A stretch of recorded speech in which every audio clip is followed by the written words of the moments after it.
But what I'm specifically asking you is that, what evidence sways you, I guess, toward, like, as you said in your opening, on your worst days, you're more like 90% certain. On those worst days, what are the most convincing pieces of evidence to you? And not just the speculative, he had to have existed. Sure. I see what you're trying to get at. No, okay. Mm-hmm. Okay, let's get serious, right? So, okay, let's just pick one, right? And by the way, for the audience, notice that we are going to have two interpretations. One is going to be historicist, and the other one is going to be mythicist. Now, I am actually fine with both, but I think John is not going to be. He will only have to stick with one, because the other one would actually rule out mythicism, right? So we can go, for example, to 1 Thessalonians 2, 14 to 16. I actually am convinced that there's a partial interpolation. So I think what's authentic is this: for you, brothers and sisters, became imitators of the churches of God in Jesus Christ that are in Judea. For you suffered the same things from your own companions as they did from the Jews, who killed both the Lord Jesus and the prophets and drove us out. And then what's interpolated is they displeased God and opposed everyone by hindering us from speaking to the Gentiles so that they may be saved. And then the rest of verse 16, right? I think there are basically two alternatives. There is the hypothesis of partial interpolation and full interpolation. Obviously, full interpolation needs much more text to be interpolated, so it's intrinsically much less probable. I actually need only about half of the text to be interpolated, so the prior probability of my hypothesis is about 2 times higher. And then there are roughly 5 major arguments for the idea that the passage was interpolated. 3 of those arguments I'm completely covered, because they talk about the same passage that I also think is interpolated. And the other 2 arguments are in favor of the passage that I think is authentic being interpolated. And I think in that case, those 2 arguments cumulatively don't nearly point towards the entire passage being interpolated enough to overtake that prior, essentially. So yeah, in which case Paul mentions Jesus being killed by the Jews, so that's case closed, right? But we obviously don't know how the text looked like 2,000 years ago. We can't travel back in time, right? So this isn't like a silver bullet. But this is what sometimes gets me, like on Wednesdays, to 90%. So, Kamil, how do you explain the very un-Pauline nature of that particular? Because I don't know if I just didn't hear, but you're talking about 1 Thessalonians, right? Yeah, sorry, 1 Thessalonians 2:14. Sorry, 1 Thessalonians. Yeah, 1 Thessalonians. There's a lot of un-Pauline things about that particular passage. So, I mean, I'm just kind of curious how do you fit that into the idea that it's not fully at least the part, because you do accept the one part being interpolated, but the other part about the Jews killing Jesus, that part being interpolated, because that seems to be a very un-Pauline thing for him to say. What is? Sorry? Well, Paul blaming the Jews for killing Jesus. Well, he doesn't blame them. He just says they killed him, right? So on historicity, he's just reporting what happened. I definitely agree. Well, yeah, but that's what I'm saying. Yeah, sorry.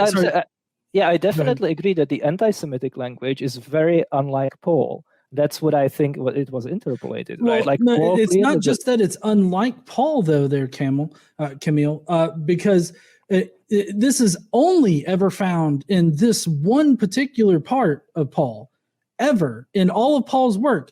Earlier in your introduction, you talked about there being exceptions and how they're improbable. Wouldn't that make this particular section highly improbable that he would have written it? Yeah, I think I have a problem with that methodology. It's essentially saying Paul can't be talking about historical Jesus here because he isn't talking about historical Jesus elsewhere, right? But like you can apply no, I'm not every single time, No, and then I'm not talking. No, I'm not talking about that. I'm talking about the anti-Semitic language. Like the entire content of that of the sections that are said to be interpolated, which there's massive support for this in the scholarly community. By the way, just for anybody that's watching, there's a lot of support for interpolation of this entire part. But just the anti-Semitic language that is used there, because I mean, why on earth would he be anti-Semitic at that point? Because at this point, Paul is a Jewish Christian, right? He was a Jew, and then he became Christian, thus making him a Jewish Christian. Mm-hmm. No, definitely the anti-Semitic part Paul never said, right? He clearly think that Jews were saved or are able to be saved, right? So he didn't think that they are going to be damned. And actually, I think that one of the very good pieces of evidence for thinking that the passage was interpolated is it seems to be suggesting that the temple was already destroyed, right? Because it says, but God's wrath has overtaken them at last. So what could that mean? Well, probably the destruction of the temple, right? But we can establish that Paul wrote before then, right? Very probably. Even though I don't support the tradition about when and where Paul died, I think that's pretty historically unreliable. So I can imagine that Paul probably survived the destruction of the temple. But the anti-Semitic stuff is totally out. But the partial interpolation doesn't have that anti-Semitic stuff, right? What Paul is talking about says he's actually talking to Thessalonians, and he wants to say, look, you have to start imitating the churches in Judea. Why? They are good moral exemplar. And why they are moral exemplar? Well, because they happened to be, just now, as I'm writing, persecuted by the Jews. And they are handling it very well. So you should be like them. So on the historical hypothesis, what was going on, right? So Paul mentioned, they are being oppressed essentially by the Jews who killed Jesus and the prophets and throw us out, right? So I don't see how this is unexpected on historicity. Well, it would be unexpected because it's very antithetical to everything that Paul taught about the Jews being saved by God. I mean, in Romans 3, in Romans 9 and 10 and Romans 15, Paul talks about the Gentile Christian.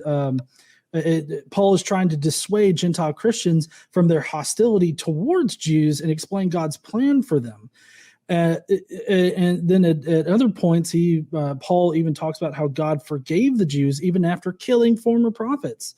So I guess I just don't understand why this one particular shift in placing this blame on them as far as killing Jesus.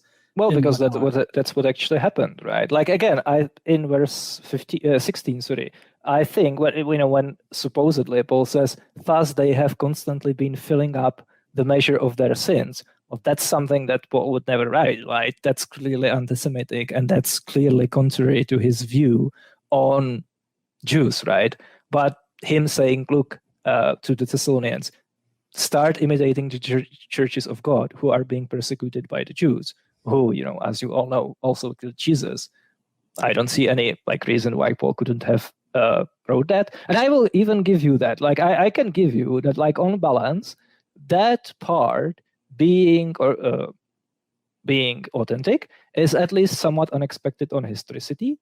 But I don't think that's enough. It points to I don't think it points to it being interpolated as well. Nearly enough to overcome the fairly low prior of any given passage in the Pauline letters being interpolations, right?